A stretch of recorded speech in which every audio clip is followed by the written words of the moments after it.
রক্তিম সূর্যোদয়ে নতুন এক রাজনৈতিক বসন্তের অপেক্ষায় বাংলাদেশ।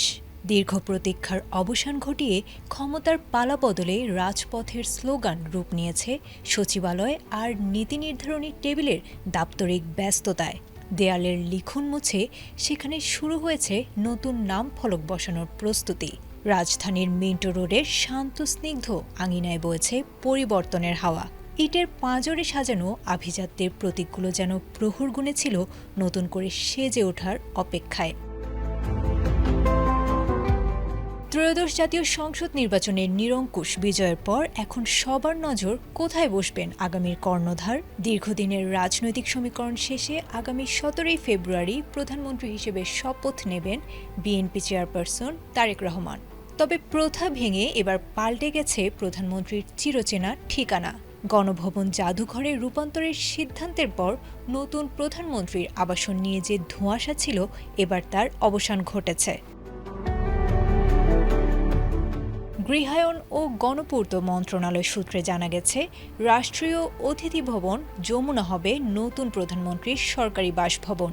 বর্তমানে অন্তর্বর্তী সরকারের প্রধান উপদেষ্টা ড. মোহাম্মদ ইউনূস এখানে অবস্থান করলেও তিনি সরে যাওয়ার পরই শুরু হবে ব্যাপক সংস্কার কাজ। সংশ্লিষ্ট কর্মকর্তারা জানিয়েছেন, একটি আধুনিক ও নিরাপদ প্রধানমন্ত্রীর বাসভবন হিসেবে একে গড়ে তুলতে সময় লাগতে পারে অন্তত 1 থেকে 2 মাস। এর আগে শেরেবাংলা নগরের স্পিকার ও ডেপুটি স্পিকারের বাসভবন এবং প্রতিরক্ষা মন্ত্রণালয় সংলগ্ন এলাকা নিয়ে করা হয়েছিল নানা পরিকল্পনা।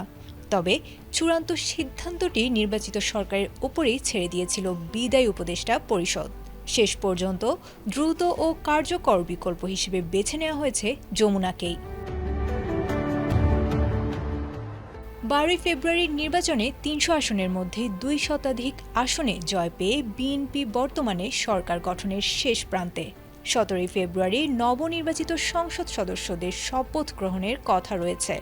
শুধু প্রধানমন্ত্রী নন, নতুন মন্ত্রিসভার সদস্যদের জন্য 71টি ভিআইপি আবাস প্রস্তুত রেখেছে মন্ত্রণালয়। সব মিলিয়ে যমুনার আঙিনায় শোনা গেছে নতুন এক ইতিহাসের পদধ্বনি। আয়েশা আক্তার, এটিএন বাংলা।